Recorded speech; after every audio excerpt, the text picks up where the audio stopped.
Bismillahirrahmanirrahim. Assalamualaikum warahmatullahi wabarakatuh. Kurang kencang, kurang kompak. Assalamualaikum warahmatullahi wabarakatuh. Waalaikumsalam warahmatullahi wabarakatuh. Tuh jawab kesel banget. Ya. Yang jawab salamnya kesel, sampai doain mudah-mudahan gak laku-laku. Amin. Assalamualaikum warahmatullahi wabarakatuh. Waalaikumsalam warahmatullahi wabarakatuh. Alhamdulillahi jalla jalaluh.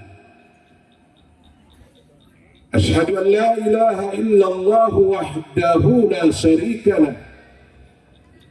Wa ashhadu anna sayyidana Muhammadan abduhu wa rasuluh. Allahumma salli wa sallim wa barik ala sayyidina wa habibina wa syafi'ina wa maulana Muhammadin wa maulana Muhammadin ahabbil mahbubat wa asrafil makhluqat wa afdali ahlil ardi was samawat adadal anfasi wal awqat. Allahumma amin.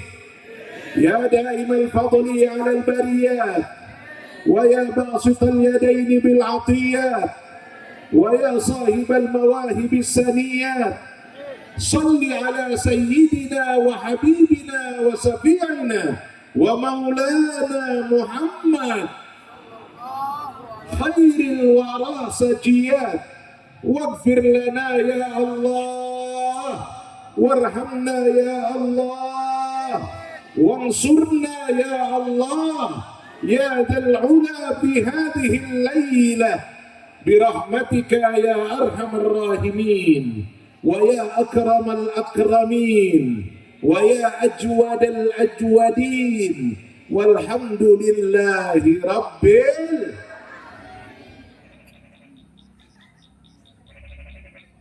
Suara apa tuh? Oh, oke.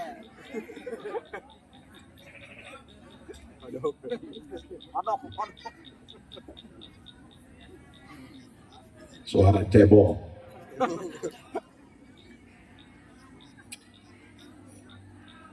Ini perayaan atau peringatan nih? Nanya dulu supaya kita kompak. Ini perayaan atau peringatan? Hah? Sebab beda perayaan sama peringatan. Kalau perayaan itu berarti kita bergembira, kita seneng-seneng.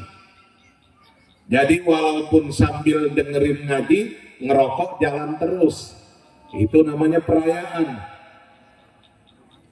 Sambil ngaji, ngobrol jalan terus, itu namanya perayaan.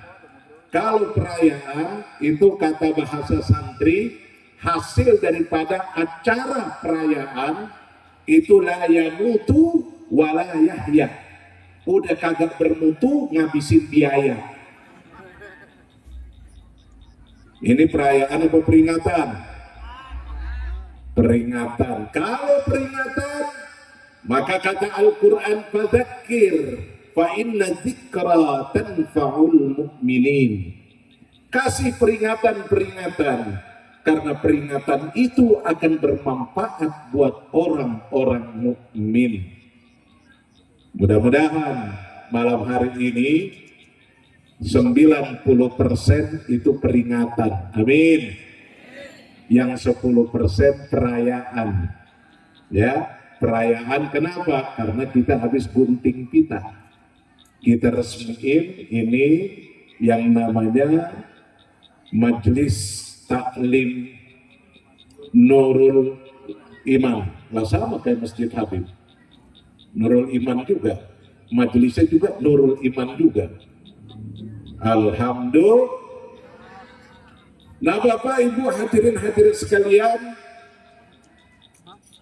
ini malam di samping kita meresmikan majelis kita, sekaligus juga kita sedang memperingati daripada Isra wal Mi'rajnya Nabi besar Muhammad, sekaligus juga kita sedang menyambut daripada kedatangan bulan suci Ramadan. Mudah-mudahan pulangnya kita dari tempat ini, dosa-dosa kita udah dimaafkan oleh Allah Subhanahu wa Ta'ala. Tandanya apa dosa dimaafkan? Tandanya kita lagi bikin acara malam ini, Allah turunkan hujan dari pagi. Betul. Apa itu gunanya Allah turunkan hujan dari pagi?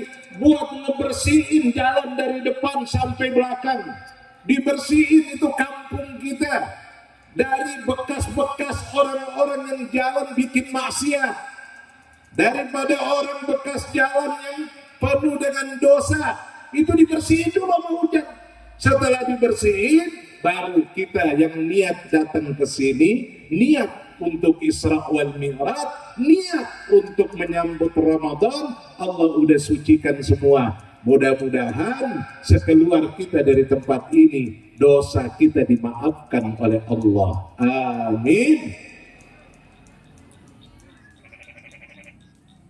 Bapak Ibu hadirin sekalian yang dimuliakan Allah Subhanahu wa Ta'ala, perjalanan Isra wal Mi'raj itu adalah perjalanan cinta.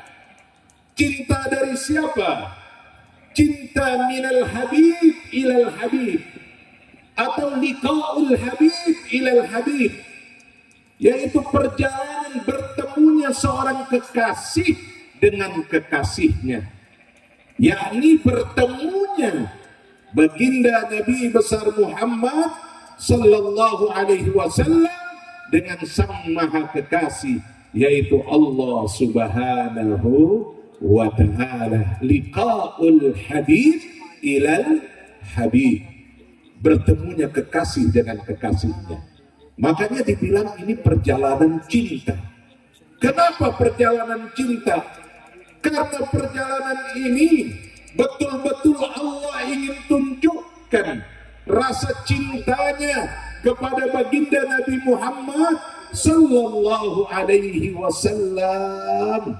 Allah ingin tunjukkan rasa cintanya yang begitu luar biasa. Karena perjalanan Isra wal Mi'raj bukan Nabi Muhammad yang berjalan, tapi perjalanan Isra wal Mi'raj Nabi Muhammad yang dipanggil oleh Allah, dijemput oleh malaikat Jibril. Bukan maunya Nabi Muhammad. Kalau maunya Nabi Muhammad gak bakal sanggup yang namanya berangkat dalam waktu yang begitu cepat, berangkat dari tempat Mekah minal Masjidil Haram ilal Masjidil Aqsa, perjalanan yang sangat jauh. Gak mungkin Nabi Muhammad bisa laksanakan dalam satu malam. Tapi karena ini Nabi Muhammad diperjalankan oleh Allah, maka apa yang tidak mungkin menurut kita, itu mungkin menurut Allah. Itu baru perjalanan dari satu tempat ke satu tempat yang lain. Minal Masjidil Haram ilal Masjidil Aqsa, dari kota Mekah ke kota Palestina. Belum lagi Nabi Muhammad gak bakal sanggup untuk naik melewati langit pertama, langit kedua, langit ketiga, sampai langit ketujuh, sampai ke Sidratil Muntaha, ila Ufukil A'la, sampai ke tempat yang paling tinggi, tempat yang paling agung, untuk berjumpa dengan Allah. Itu nggak bakal mungkin Nabi Muhammad sanggup. Tapi lagi-lagi karena Nabi Muhammad diperjalankan oleh Allah, maka apa yang tidak mungkin menjadi mungkin. Nah Bapak Ibu hadirin sekalian, Oleh karena perjalanan Isra wal Mi'raj ini adalah perjalanan cinta yang begitu luar biasa. Cinta dari Allah kepada kekasihnya. Kenapa? Sampai Nabi Muhammad disuruh pergi, disuruh berjalan untuk berjumpa dengan Allah. Karena hampir 20 tahun lebih, hampir Nabi melakukan di dalam dakwanya. Nabi dakwah di Mekah 13 tahun, di Madinah 10 tahun. Di Mekah 13 tahun itu yang dirasakan oleh Nabi. Tidak ada sukanya dalam berdakwah. Yang ada adalah dukanya dalam berdakwah. Berat Nabi berdakwah di kota Mekah.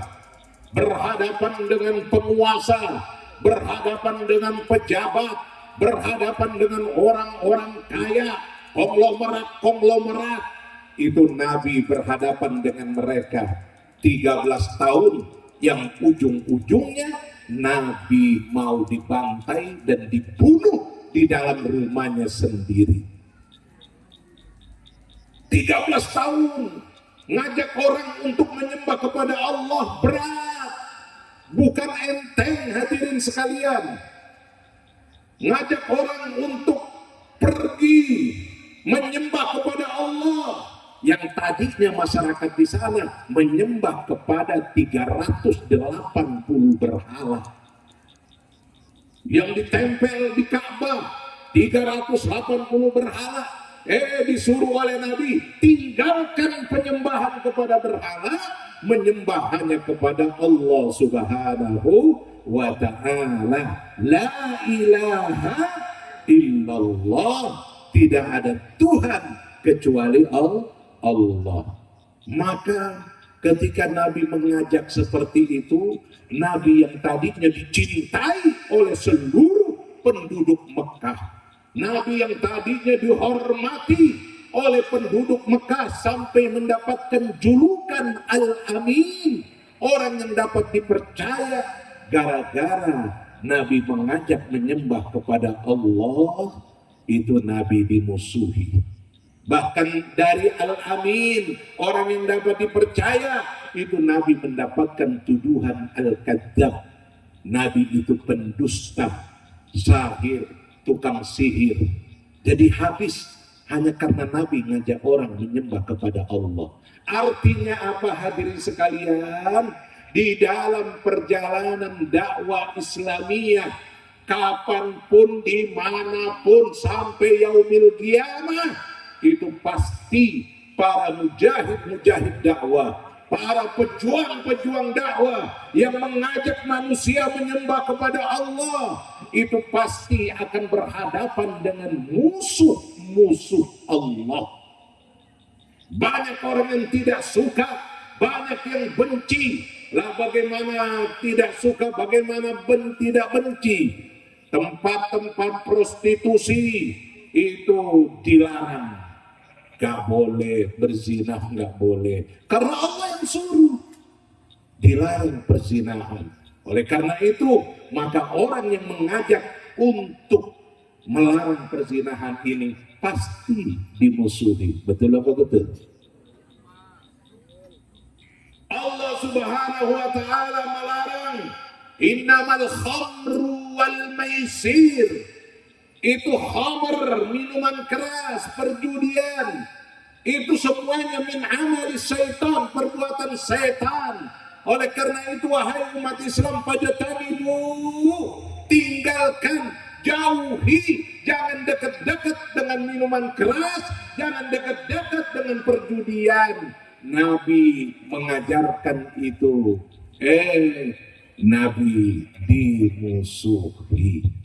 Oleh siapa? Oleh tukang minum, oleh bandar-bandar minuman keras, bandar-bandar narkoba. Pasti kagak demen orang yang melarang dia. Betul apa betul? Kalau andai kata ada tempat-tempat perjudian di mana-mana tempat, Allah melarang perjudian, maka para nabi, para mujahid dakwah itu mengajak manusia untuk tinggalkan itu perjudian, jauhi itu perjudian, karena tidak ada ceritanya orang kaya karena judi. Betul? Oma Irama aja bilang begitu. Kagak ada orang kaya karena judi. Tapi kalau orang larat karena judi itu banyak. Ketika Nabi melarang itu, Nabi dimusuhi. Nanti mujahid dakwah, pejuang dakwah di akhir zaman, ketika melarang itu pun, itu bakal dimusuhi. Permusuhan itu 13 tahun Nabi dimusuhi. Satu keluarga diembargo, nggak boleh bergaul, nggak boleh berhubungan, nggak boleh saling nikah, nggak boleh dagang sama keluarga Nabi. Semua Nabi dimusuhi, keluarganya juga dimusuhi.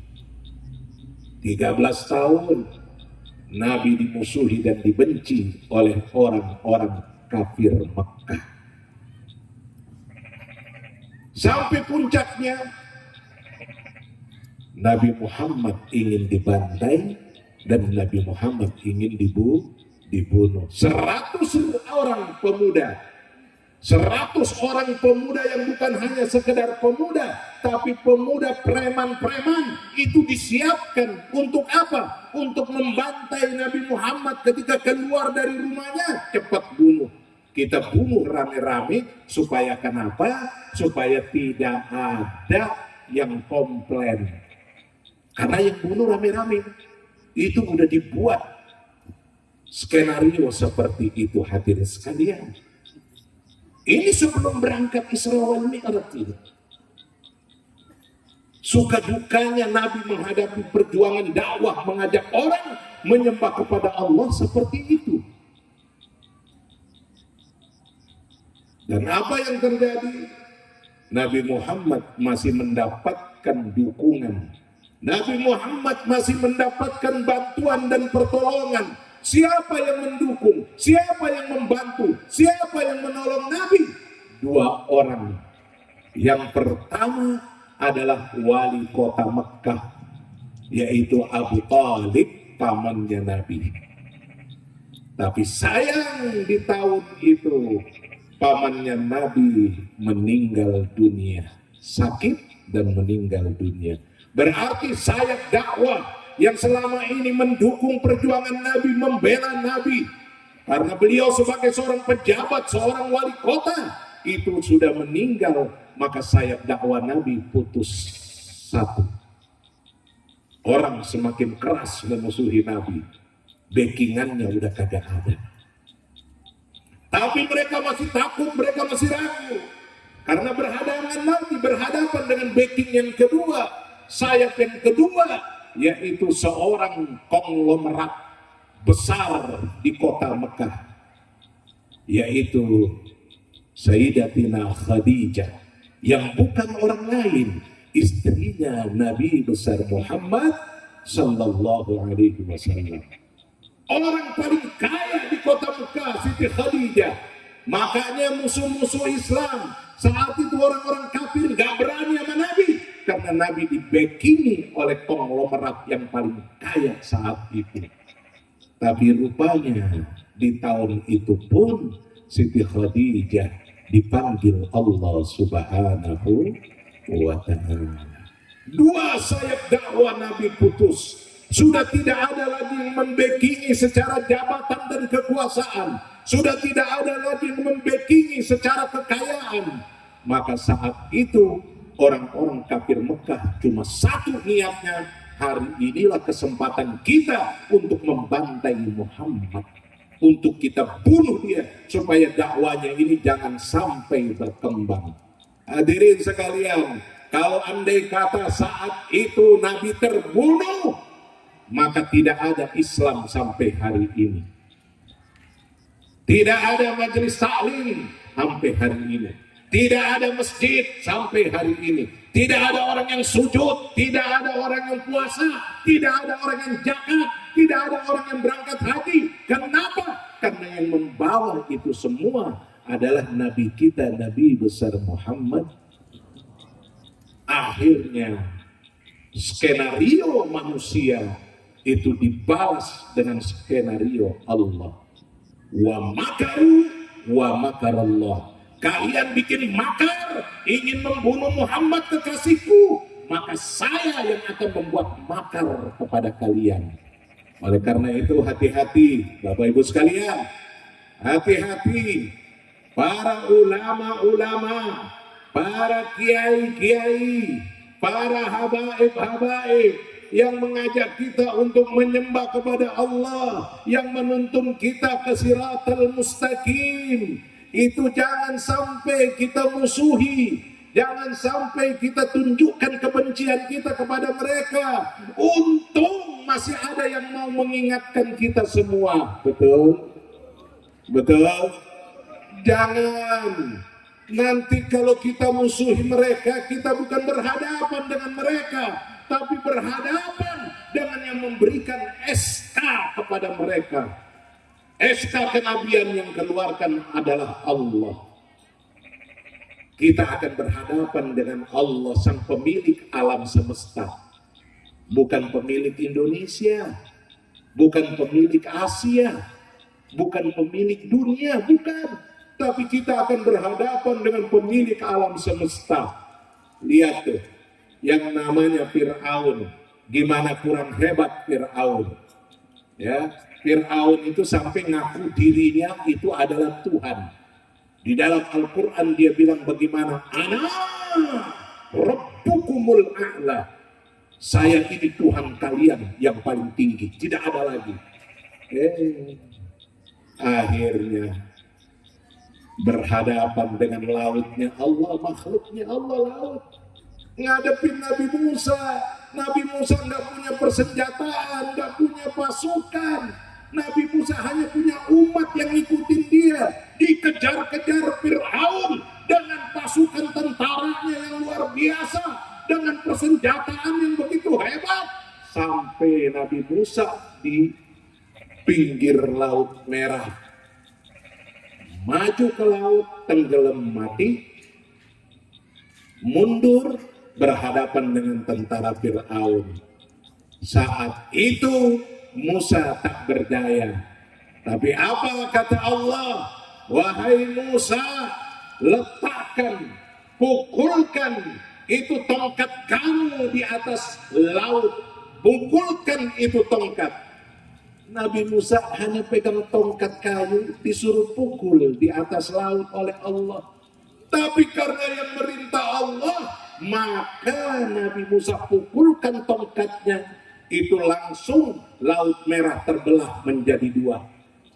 Sehingga kayak jalan tol, jalan yang begitu luas, Nabi Musa jalan bersama dengan umatnya, pengikutnya, sampai di ujung. Lalu Fir'aun gimana? Dengan persenjataan yang begitu hebat, yang begitu luar biasa, ini ngejar, sampai semuanya masuk ke dalam itu yang namanya jalan di lautan itu. Langsung Allah perintahkan, wahai laut, kalian telan itu Fir'aun dan pasukannya. Ditelan mati. Padahal ngaku Tuhan. Jadi kalau orang belum ngaku Tuhan, jangan belagu, jangan sombong. Fir'aun aja yang ngaku Tuhan aja mati, tenggelam. Apalagi yang belum ngaku Tuhan. Masih kalah Fir'aun. Kalau udah urusannya seperti itu, Allah yang ambil alih. Allah yang ambil alih. Oleh karena itu, jangan berhadapan dengan para pejuang-pejuang dakwah. Mereka hanya cukup mengajak kita untuk menyembah kepada Allah. Anak kita aja bikin salah, anak kita aja bikin maksiat, itu kita sebagai orang tua nggak bakal diem. Pasti kita larang, pasti kita marahi anak kita untuk melakukan dosa dan maksiat. Betul? Betul? Kita saja marah. Padahal kita kagak disuruh tugas dakwah. Kita hanya diperintah Allah. Apa perintah Allah kepada kita? Allah hanya memerintahkan kita ku anfusakum wa ahlikum nara. Wahai kaum muslim, jaga diri kamu, jaga diri keluarga kamu, jaga anak istri kamu dari neraka jahanam. Kita hanya disuruh oleh Allah jaga dari neraka jahanam. Kita kagak disuruh dakwah kepada orang, tapi petugas-petugas dakwah, para pejuang-pejuang dakwah, atau para pewaris-pewaris Nabi. Karena kita udah gak ketemu Nabi lagi. Nabi sudah tidak ada. Lalu yang ada tinggal pewaris-pewarisnya. Mereka inilah yang melanjutkan perjuangan Nabi. Oleh karena itu, kalau kita memusuhi mereka, maka kita akan berhadapan dengan yang memerintahkan mereka, Allah Subhanahu wa ta'ala. Jadi hadirin sekalian, Nabi Muhammad karena udah ditinggalkan istri dan pamannya, permusuhan semakin keras, maka Allah perintahkan Jibril, ya Jibril jemput Muhammad, bawa untuk bertemu dengan aku. Dibawa Nabi Muhammad berjalan naik yang namanya Burak sampai di satu tempat, satu bukit kecil. Di situ ada daerah yang luas sekali. Maka Nabi Muhammad disuruh mampir, disuruh sholat 2 rakaat. Selesai sholat ditanya sama Jibril, ya Muhammad tahu nggak ini tempat? Kata Nabi Muhammad, nggak tahu. Ini namanya Yasrib. Nanti ini menjadi tempat kamu hijrah. Nanti di sini jasadmu yang mulia juga akan dikuburkan di tempat ini. Akhirnya Yasrib itu berubah namanya menjadi Thaibah.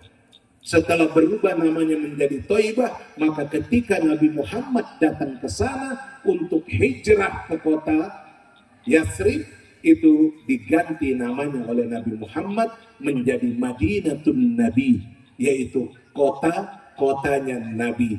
Setelah Nabi tinggal di situ, memancar cahaya Islam ke seluruh dunia dari kota Madinah, maka Madinah diberi nama Madinah Al-Munawwarah.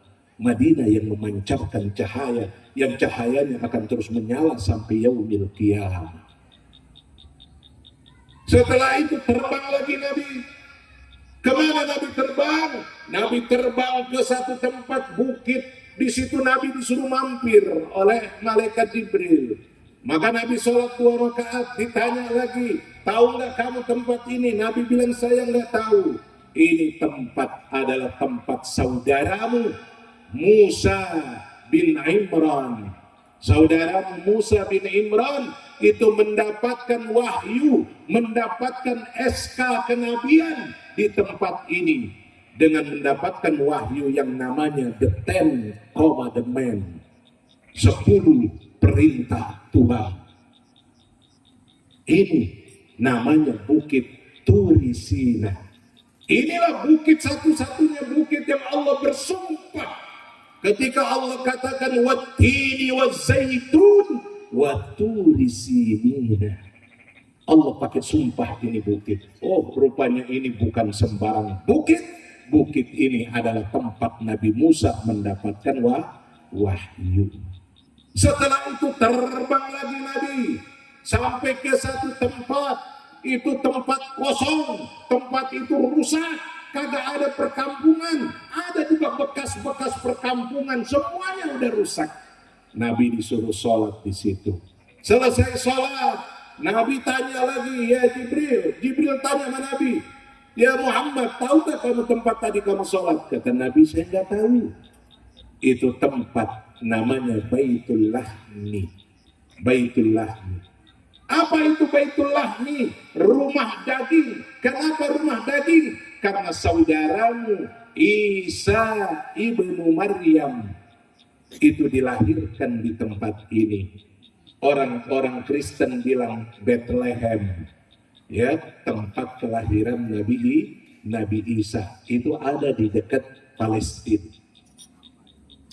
Setelah dari situ terbang lagi ke satu bangunan tua, dan di situ Nabi berhenti dan Nabi sholat berjamaah. Sholat berjamaah dengan manusia yang begitu banyak. ternyata itu bukan sembarang manusia. Di situ adalah arwah-arwah orang-orang saleh, arwah-arwah para nabi, dan Nabi Muhammad di situ juga bertemu dengan Nabi Adam, dengan Nabi Musa, dengan Nabi Ibrahim, dengan Nabi Isa, semuanya bertemu dengan arwah-arwah para nabi dan arwah-arwah orang-orang saleh. Dan ketika masuk waktu salat, maka mereka minta kepada Nabi Muhammad, ya Muhammad, engkau yang memimpin jadi imam. Nabi Muhammad bilang, malu saya, karena di situ ada Adam, di situ ada Ibrahim, di situ ada Nuh, di situ ada Musa. Kenapa saya yang junior yang harus jadi imam? Akhirnya Nabi Ibrahim bilang, walaupun kamu junior, kamu bukan senior, banyak yang tua-tua, tapi kamu adalah sayyidul anbiya wal mursalin. Kamu adalah pemimpin para nabi dan para rasul. Saat itu Nabi Muhammad dilantik oleh seniornya sebagai pemimpin para nabi dan para rasul. Nabi ngimami sholat. Setelah selesai Nabi ngimami sholat, Nabi diperintahkan oleh Allah untuk naik ke Sidratil Muntaha. Nabi lewat langit satu, langit dua, langit tiga, terus sampai ke langit ketujuh. Singkat cerita, Nabi sampai ke Sidratil Muntaha, tempat yang paling tinggi. Sebelum sampai ke tempat itu, malaikat Israel yang nuntun, malaikat Jibril yang nuntun Nabi, malaikat Jibril yang bawa Nabi dari Mekah sampai ke Palestina, sampai naik ke langit yang ketujuh, sampai ke Sidratil Muntaha. Itu malaikat Jibril bilang bagaimana? Ya Rasulullah, ya Muhammad, saya cuma ngantarkan sampai di sini. Bagaimana Jibril? Kan katanya mau diantar ketemu Allah. Ketemu Allah Jalla Jalaluh. Kenapa cuma sampai di sini? Kau ngantarkan aku. Aku belum sanggup untuk langsung bertemu dengan Allah. Harus didampingi oleh kamu, wahai Jibril. Kata Jibril, bagaimana? Ya Rasulullah, sayap saya nggak sanggup untuk naik ke atas. Kalau sampai saya lewat dari tempat ini, maka sayap-sayap saya akan terbakar semuanya. Nabi Muhammad nanya lagi, ya Jibril, engkau tercipta dari cahaya, sedangkan saya tercipta dari tanah. Seharusnya yang terbakar itu saya, bukan engkau, wahai Jibril. Lalu Jibril bilang bagaimana? Ya Muhammad, cahayaku berbeda dengan cahaya yang Allah turunkan kepada kamu. Cahayamu, anta adalah nurun fauqa nuri, cahaya di atas cahaya, dan cahayamu itu berasal dari cahayanya Allah. Kalau saya cahaya ciptaan Allah, Allah menciptakan cahaya, itu saya asalnya. Tapi kalau engkau cahayamu adalah min nuri, berasal dari cahayanya Allah. Jadi kalau aku naik ke atas akan terbakar, maka engkau tidak akan terbakar. Kenapa? Karena cahayamu berasal dari cahayanya Allah Subhanahu wa ta'ala. Akhirnya Nabi Muhammad naik sampai di tempat al-mustawa ila ufukil a'la, tempat yang paling tertinggi. Nabi Muhammad bertemu dengan Allah Subhanahu wa ta'ala. Zatnya Allah yang dilihat oleh Nabi Muhammad bertemu dengan zatnya Allah. Nabi Muhammad melihat Allah begitu indahnya, begitu luar biasanya, begitu kagumnya Nabi Muhammad yang baru pertama kali dan satu-satunya makhluk di alam semesta ini. Jibril saja tidak bisa melihat Allah. Para nabi dan rasul saja tidak melihat Allah. Tapi Nabi Muhammad itu langsung dipilih oleh Allah. Dia mampu melihat zatnya Allah subhanahu wa ta'ala. Ini kelebihan Nabi Muhammad dibandingkan dengan nabi-nabi yang lain. Pantas saja beliau mendapatkan julukan Sayyidul Anbiya wal Mursalin. Beliau diletakkan oleh Allah di nabi yang paling terakhir sebagai pemungkas, penutup dari para nabi dan rasul, Khatamul Anbiya wal Mursalin. Ini kelebihan Nabi Muhammad. Bahkan kelebihan Nabi Muhammad ini bukan hanya untuk dirinya. Itu yang namanya surga tidak akan dibuka oleh Allah sebelum Nabi Muhammad masuk. Nabi-nabi yang lain belum bisa masuk. Tapi Allah perintahkan surga untuk Nabi Muhammad masuk terlebih dahulu. Dan tidak ada umatnya nabi-nabi yang lain masuk ke dalam surga dulu sebelum umatnya Nabi Muhammad. Kita orang ini. Kita ini walaupun umat akhir zaman, tapi kita yang dipersilahkan oleh Allah untuk masuk surga duluan sebelum umat nabi-nabi yang lain. Ini kelebihan yang Allah berikan buat kita. Kenapa kita menjadi mulia?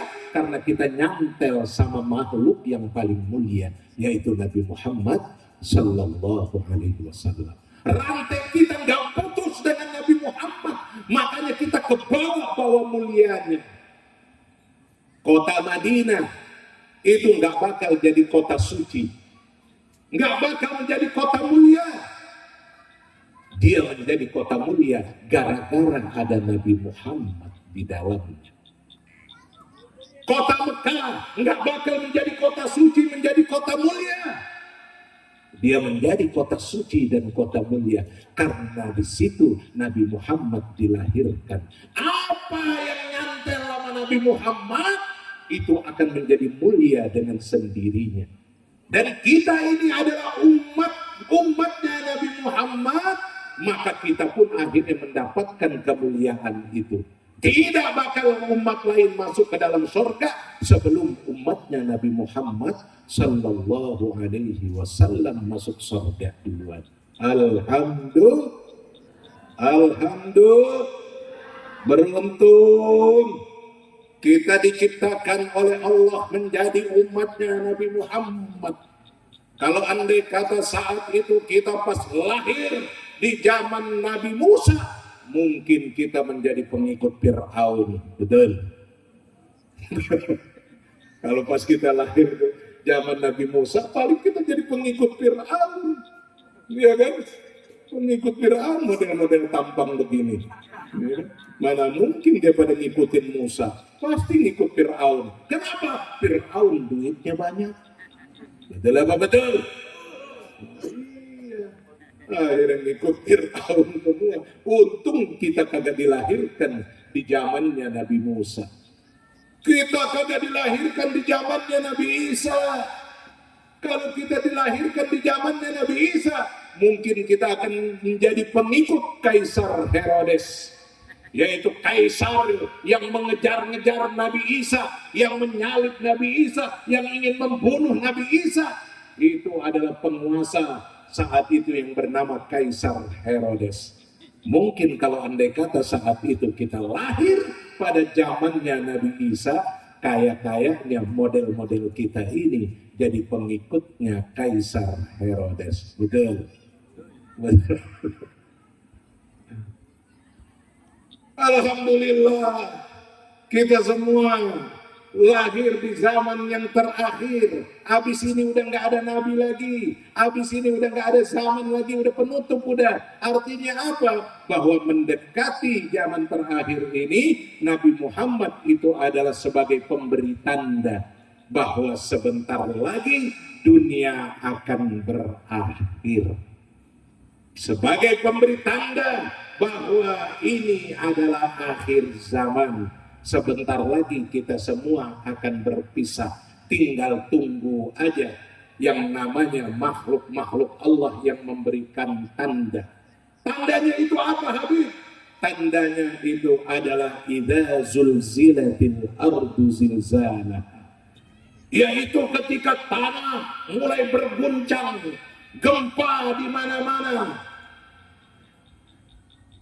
Idza zulzilatil ardu zilzalaha wa akhrajatil ardu asqalaha, dan bumi akan mengeluarkan isi perutnya.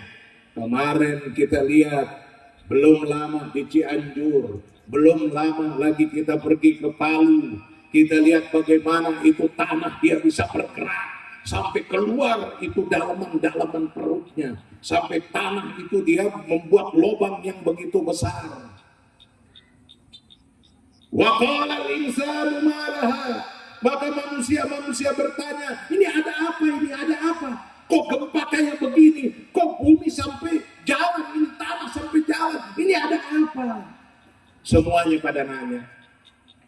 Orang-orang kafir, orang-orang yang kagak beriman, mereka anggap itu hanya gejala alam, gempa biasa.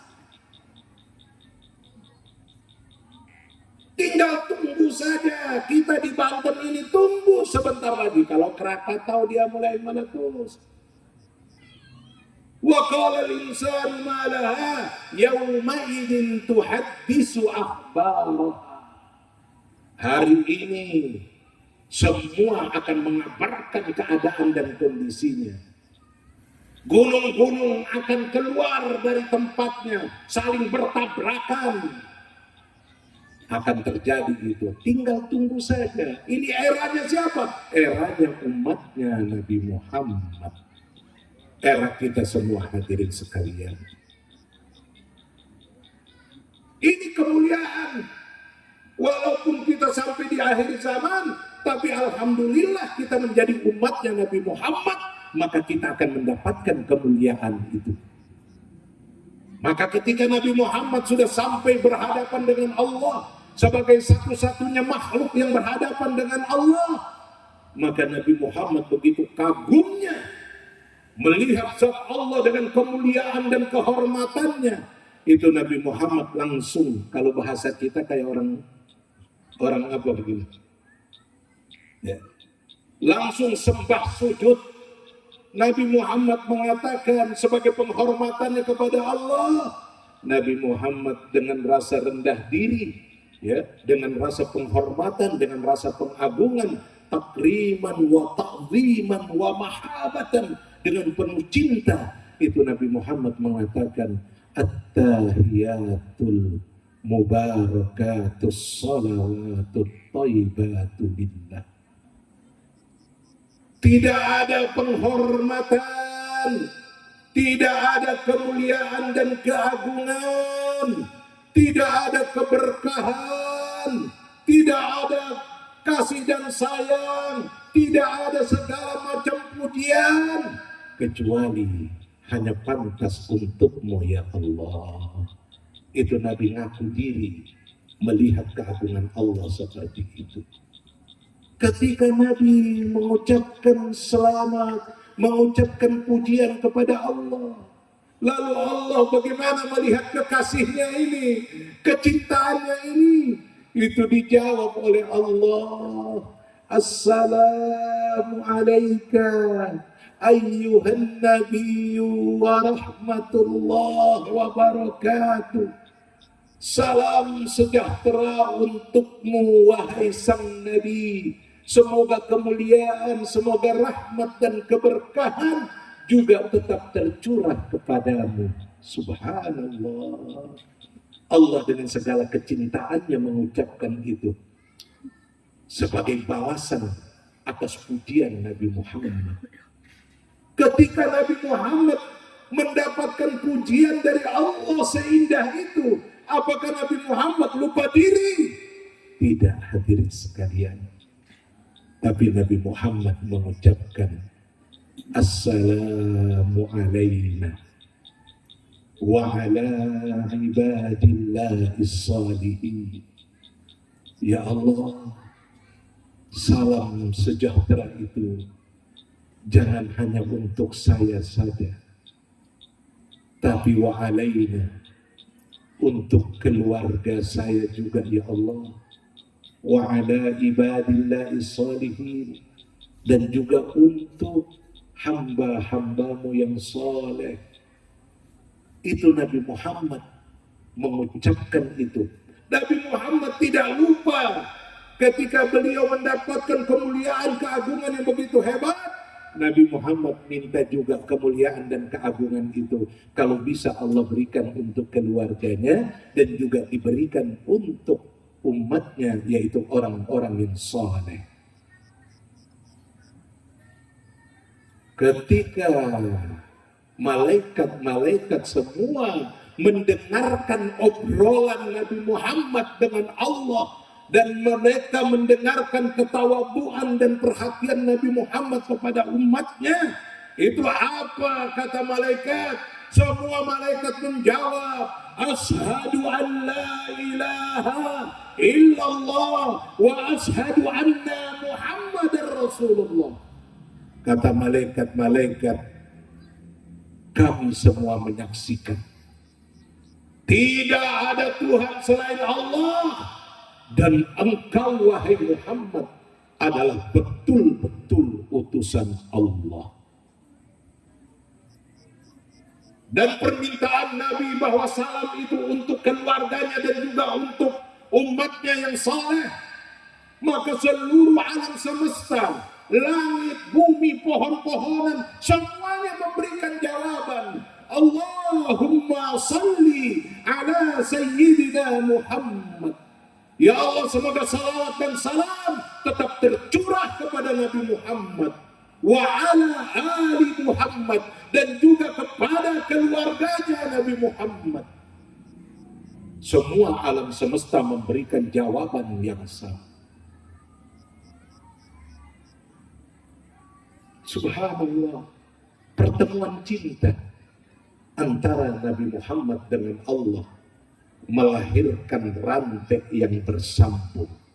Oleh karena itu Bapak Ibu hadirin sekalian, malam hari ini Habib datang ke tempat ini mengajak kita semua orang-orang pesanggerahan ini, orang-orang solear, siapapun Anda, apapun jabatan Anda, apapun pekerjaan Anda, semuanya Habib ingin ajak, yuk malam ini kita sama-sama menyambung rantai seperti Nabi Muhammad yang telah menyambungkan rantai dalam peristiwa Isra Mi'rajnya. Rantai apa? Yang pertama, sambungkan rantai kita dengan sang pemilik alam semesta, Allah. Jangan kita dikit-dikit sambung rantai sama manusia, begitu luar biasa. Kalau kita sambung rantai sama manusia, ujungnya adalah kekecewaan, ujungnya dibohongin, ujungnya dibodohin, dan ujungnya adalah kekecewaan. Itu kalau sambung rantai kita dengan manusia. Tapi kalau kita sambung rantai sama Allah, sang pemilik alam semesta, maka jaminan rezeki Allah akan berikan kepada kita, jaminan kesehatan Allah berikan kepada kita, jaminan, semua jaminan, bahkan nyawa pun dijamin oleh Allah. Ini jadi jangan sampai kita salah nyambung rantai. Gara-gara nyambung rantai sama manusia, sampai kita lupa untuk nyambung rantai sama sang pencipta manusia. Ini Nabi Muhammad ajarkan kita lewat Isra Mi'raj ini. Sambung rantai sama Allah. Lewat apa? Sambung rantai sama Allah lewat sholat yang 5 waktu. Ini yang didapat oleh Nabi ketika bertemu dengan Allah. Bahwa kata Allah, nanti ya Muhammad, bukan engkau saja yang akan berjumpa dengan aku, tapi umatmu pun akan bisa berjumpa dengan aku. Lewat apa? Kalau Nabi Muhammad langsung ketemu dengan Allah, maka kita umatnya bertemu dengan Allah lewat Isra wal Mi'rajnya itu adalah lewat sholat yang 5 waktu. Itu pertemuan kita dengan Allah. Allahu Akbar. Mulai start dengan Allahu Akbar. Artinya apa? Allah Maha Besar. Artinya selain Allah itu kecil semua. Selain Allah kecil semua. Atasan kita kecil, pemimpin kita kecil, Ya, bos kita kecil, semuanya kecil. Kenapa? Kita sudah Allahu Akbar. Kalau kita sudah Allahu Akbar, berarti seluruh kehidupan kita serahkan kepada Allah yang Maha Besar. Sambung rantai sama Allah. Artinya, saudara-saudaraku sekalian, sesibuk-sibuk kita, serepot-repot kita, jangan sampai rantai kita dengan Allah kita putuskan. Sholat yang 5 waktu, yang tadinya 50 waktu, itu Nabi minta diskon bolak-balik sampai 5 waktu, tapi pahalanya sama dengan 50 waktu.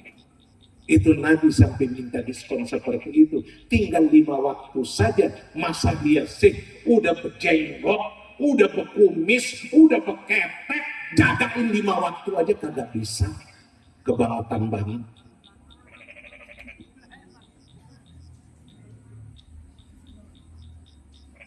Kita kerja sama manusia itu kita jagain betul-betul.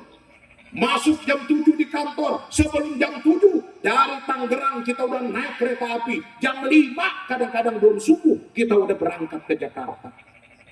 Itu kenapa? Kerja sama manusia. Tapi ketika sama Allah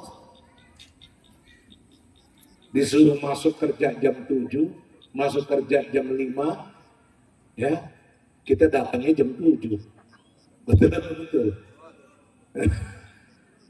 Disuruh ketemu Allah itu jam 5 pagi, ya subuh, kita ketemunya sama Allah jam 7 pagi. Ya Allah. Anak-anak muda, sebandel-bandel kamu, serusak-rusak kamu, sebejat-bejat kamu, jangan sampai kamu putuskan rantai kamu dengan Allah. Sekali putus rantai kamu, saat itu nyawamu pun putus, maka kamu mati dalam keadaan su'ul khatimah, yang gak bakal nyambung lagi dengan Allah nanti di akhirat, gak bakal ketemu lagi udah. Oleh karena itu sesibuk-sibuknya kita, sebandel-bandelnya kita, serusak-rusaknya kita, semalas-malasnya kita, sholat yang 5 waktu jangan ditinggal, karena inilah rantai kita sama Allah. Bagaimana Habib kalau ada kata kita tinggal? Bagaimana kita sholat semau kita aja? Mau sholat, mau kagak, gimana ya Habib? Kalau kita mau semau kita, Allah akan berhitungan dengan kita.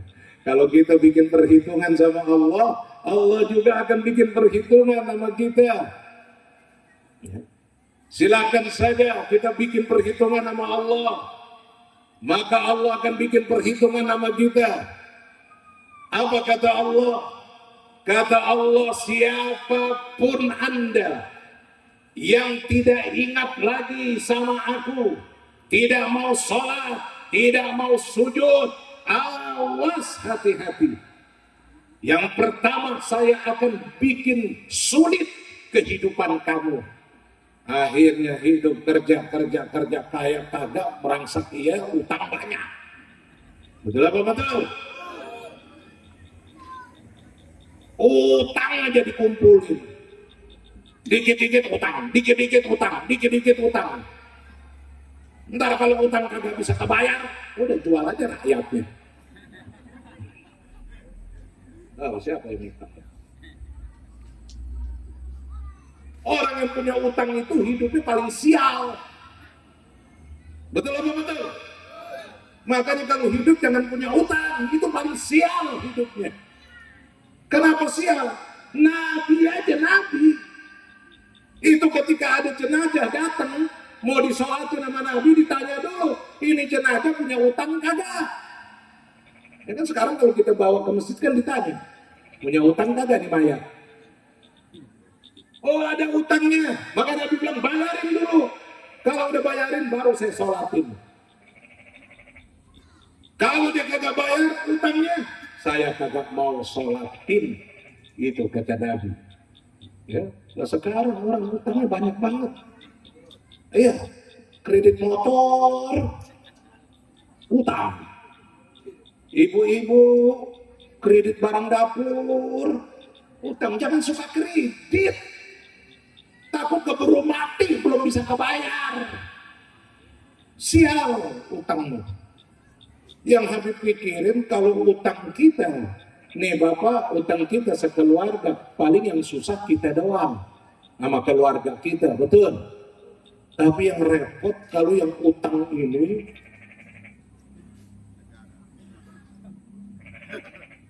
ya, yang jadi bosnya negara kita ini kalau punya utang, waduh, ini yang repot kita gitu. Bayar utang yang susah. Terpaksa bayarin pakai apa? Bayarnya listrik dinaikin, pajak dinaikin, ya, tol dinaikin. Bu, susu dinaikin nggak susu? Ya?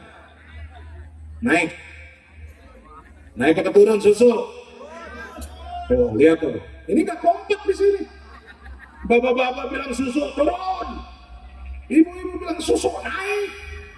Yang benar yang mana?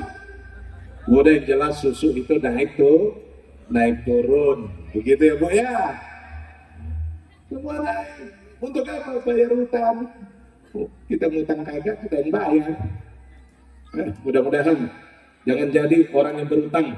Ya, jangan jadi negara yang berutang, bawaannya sial. Kalau nggak bisa kebayar, akhirnya utang lagi. Kalau nggak terpaksa jual motor, jual mobil, jual rumah. Kemarin pas Covid banyak banget tuh, rumah dijual, mobil dijual, motor dijual. Nah, baru di goyang Covid doang. Untung bukan bini dijual. Nah, kalau bini dijual kan repot juga, ya, gara-gara Covid. Kenapa? Gara-gara utang. Oleh karena itu jangan pada utang ya. Ya, lo jadi lurah, Bu Lurah, mana Bu Lurah? Ya, Pak Lurah, jangan biasain utang, sial nantinya. Ya, Pak Camat, jangan biasain utang. Pak Bupati, jangan biasain utang. Pak Gubernur, jangan biasain utang. Pak Presiden, jangan biasain utang. Di bawaannya sial. Betul apa betul? Orang pokoknya disolatin sama Nabi juga, Nabi nggak mau solatin. Lalu gimana kalau kagak disolatin? Ya udah mayatnya muter-muter aja tuh ruhnya. Paling nyangkut di tiang listrik kesetrum. Kalau mati lagi. Wah, kagak habis mati melulu. Gara-gara apa? Utang. Karena jangan banyak utang. Cukup sampai di sini saja utangnya. Ya. Sambung rantai. Yang pertama sama Allah. Yang kedua, kita diajarkan lewat Isra Mi'raj ini sambung rantai sama siapa? Sama Nabi Muhammad. Kita nggak bakal masuk Islam, kita nggak kenal Al-Quran, kita nggak bakal selamat nanti di yaumil kiamah kalau bukan gara-gara Nabi Muhammad. Maka jangan putus rantai kita sama Nabi Muhammad. Ini sombong banget putusin rantai sama Nabi Muhammad. Lah siapa lo? Betul apa betul? Sambung rantai sama Nabi Muhammad. Habib, sama Nabi Muhammad sambung rantainya lewat apa? Lewat salawat. Salatullah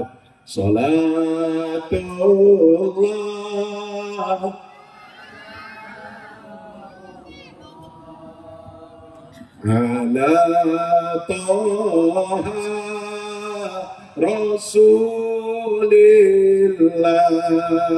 Salatullah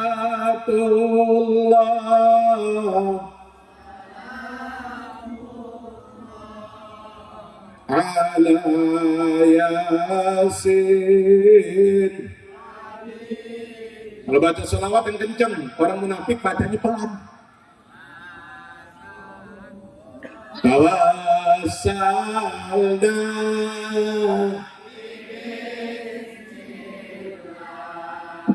wa bil hadi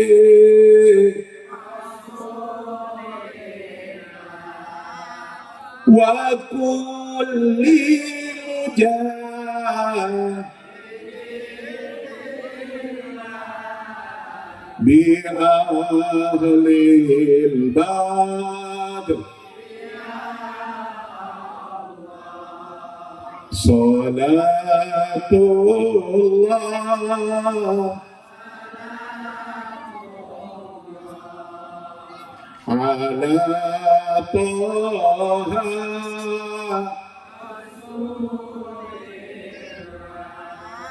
Salatullah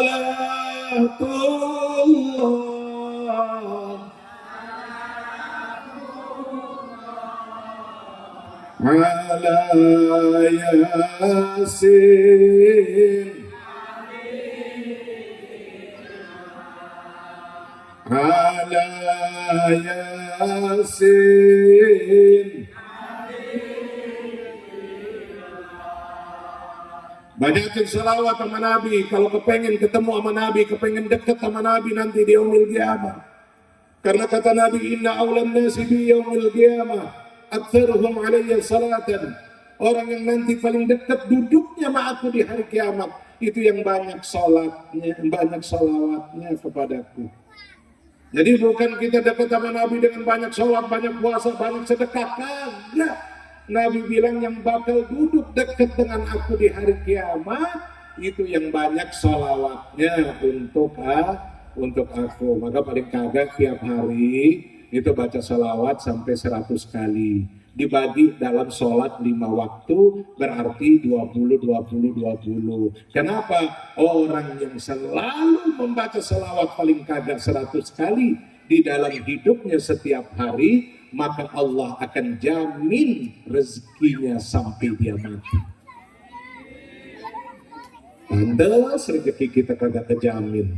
Dikit-dikit habis, oh, selawatan kagak. Betul apa betul?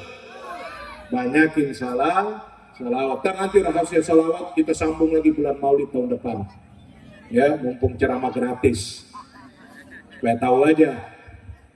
Ya, ini Habib tiap malam kelayaban keliling kemana-mana, sebanten, sampai di Cilograng, sampai di Buaya, sampai di Menes, semuanya ceramah tiap malam gratis. Dikasih sama panitia, dikasih. Panitia nggak tahu diri kalau nggak ngasih kiai. Ya. Dikasih sama panitia, Beb, buat transport. Habib terima kagak? Oh terima, orang dari murid, namanya murid ngasih, Beb, transport. Habib terima, tapi Habib jawab, ya kalau sekarang ini Habib kagak bisa terima, Habib balikin lagi. Kenapa kok dibalikin lagi Habib? Karena sekarang Habib sudah dapat gaji dari negara. Habib udah dikasih transport oleh negara, gaji tiap bulan oleh negara. Loh kok bisa Habib digaji? Emang Habib kerja jadi tentara? Enggak. Habib kerja jadi polisi? Enggak. Habib kerja jadi apa? Habib kerjanya ya cuma apa ya? Cuma ceramah doang. Ya, Habib sebagai seorang pejabat negara. Ya, jadi walaupun penampilannya begini, gini Habib ini anggota MPR RI, Majelis Permusyawaratan Rakyat, dan juga Habib anggota DPD RI, Dewan Perwakilan Daerah Republik Indonesia. Dapilnya dari mana? Dapilnya dari Banten. Jadi Habib bukan orang partai. Habib kagak ada urusan sama partai. Makanya orang-orang bilang apapun partainya, yang penting DPD-nya Habib Ali. Tuh, begitu ngomongnya. Ya kan? Nah, karena selama Habib masih jadi anggota DPD, masih jadi anggota MPR RI, maka Habib keliling itu dengan duit gaji, keliling ceramah kemana-mana, dikasih amplop, dikasih ini, oh enggak, balikin lagi. Ya, ntar kalau gue udah kagak jadi anggota dewan lagi, baru kasih. Kalau kagak dikasih udah kagak jadi anggota dewan, kagak dibayar oleh negara, ya tahu-tahu ceramah dari pagi sampai malam 5 kali ceramah, pulang kagak bawa apa-apa. Daripada gue ribut sama bini, mendingan ribut sama panitia. Betul nggak betul? Itu kalau Habib kagak jadi dewan lagi, ya. Jadi begini deh, keliling deh. Ke umat terus setiap hari. Ya nuntun umat doang. Masalah nanti mau pilih terserah, mau dipilih alhamdulillah, kagak dipilih alhamdulillah. Tapi Habib ingetin rantai ketiga. Rantai ketiga tadi yang harus kita sambung. Rantai pertama sama Allah, rantai kedua sama Nabi Muhammad, lalu rantai ketiga sama siapa? Itu dijawab oleh Allah, ya, diminta langsung oleh Nabi dan dijawab wa ala ali Muhammad. Wa ala ali Muhammad dan keluarganya Nabi Muhammad. Kita mah kagak minta jadi keluarganya Nabi Muhammad. Ini mau udah takdir. Betul apa betul? Untung aja kita jadi umatnya Nabi Muhammad walaupun tidak masuk dalam keluarga Nabi Muhammad, bukan keluarga dalam. Udah beruntung. Makanya orang-orang pada nanya, sahabat nanya, ya Rasulullah, kita kan disuruh innallaha wa malaikatahu yusholluna 'alan nabi. Kita disuruh berselawat kepada Nabi. Selawatnya gimana? Ya. Kata Nabi gimana? Jangan kasih selawat batrah buat saya. Kalau kasih selawat batrah saya nggak mau terima. Itu selawat kagak sempurna, selawat yang pincang, saya nggak mau. Sahabat nanya, selawat batrah itu bagaimana Nabi? Selawat batrah itu kalian hanya tunjukkan cinta kepada aku. Kalian hanya berselawat kepada aku, tapi kepada keluargaku tidak. Ya, kalian hanya bilang Allahumma shalli ala sayyidina Muhammad sampai di situ doang.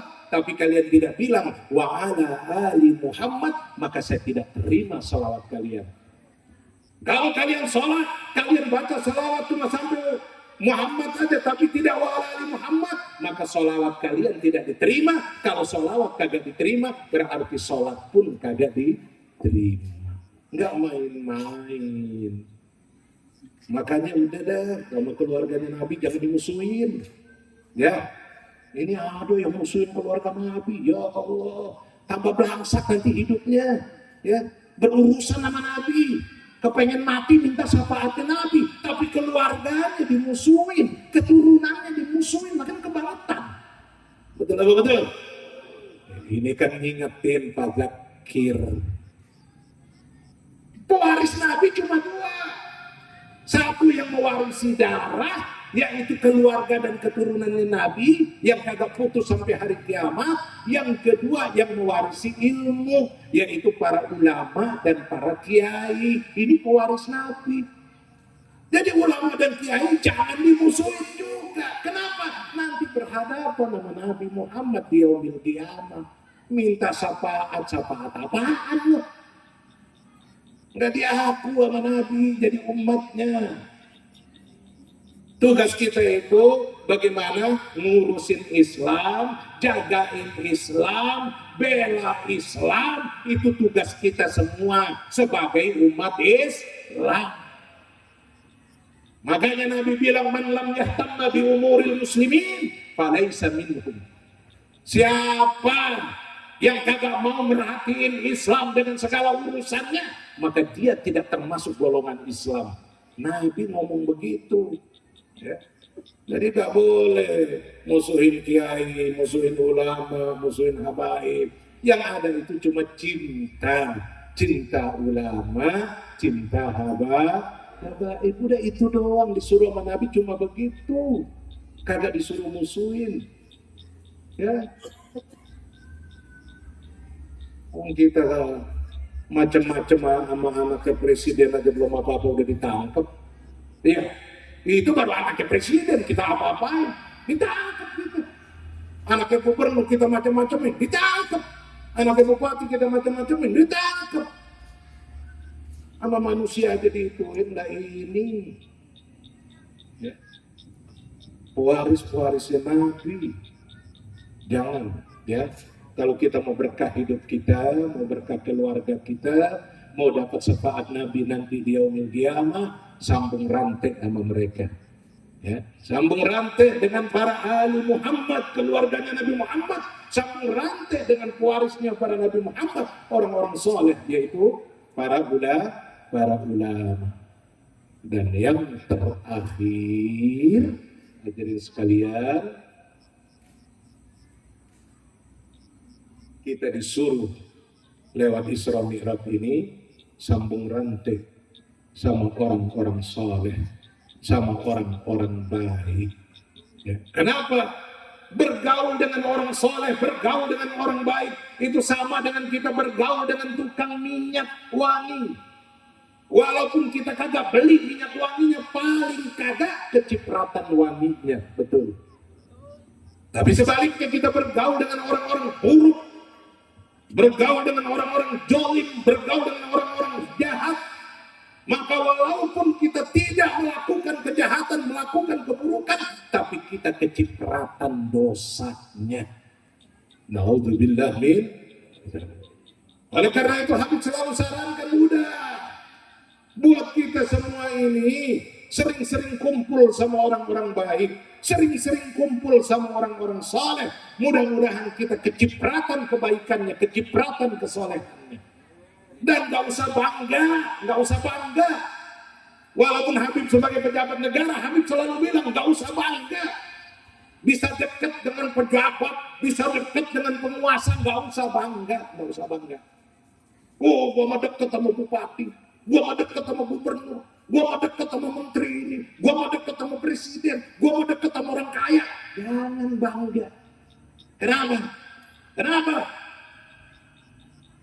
Gak boleh kita bangga. Bergaul dengan mereka, bergaul. Tapi jangan bangga bila kita dekat dengan mereka, jangan. Tapi harusnya kita bangga kalau kita bisa bergaul dekat dengan orang-orang soleh. Dekat dengan orang-orang soleh itu harusnya kita bangga. Kenapa? Paling kagak kita sudah mengikuti jalan mereka. Siratal ladzina an'amta alaihim. Kita mengikuti jalan mereka, jalan yang lurus. Jalannya siapa? Jalannya para aulia, para ulama, para syuhada, dan para orang-orang soleh. Jalannya inilah yang akan menunjukkan kita kembali kepada Allah Subhanahu wa ta'ala. Inna lillahi wa inna ilaihi raji'un. Kita semua berasal dari Allah dan kita harus kembali kepada Allah. Karena KTP kita ini KTP ahli surga. KTP kita ini KTP ahli surga, Bapak Ibu sekalian. Jangan sampai nanti di yaumil qiyamah KTP-nya doang yang masuk surga, kitanya kagak. Jangan sampai kejadian kayak begitu. KTP-nya masuk surga, orangnya kagak. Naudzubillah. Kenapa kita dibilang KTP kita ahli surga? Karena nenek moyang kita, Nabi Adam, itu asalnya dari surga. Karena melanggar perintah Allah, diusir sama Allah ke dunia. Sampai di dunia, Nabi Adam tobat. Rabbana, ya Rabbana, zalamna anfusana.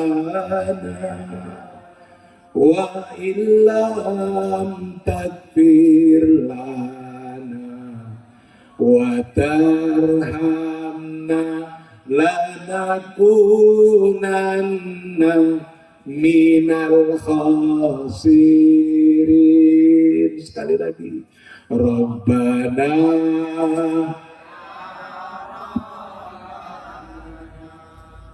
zalamna anfusana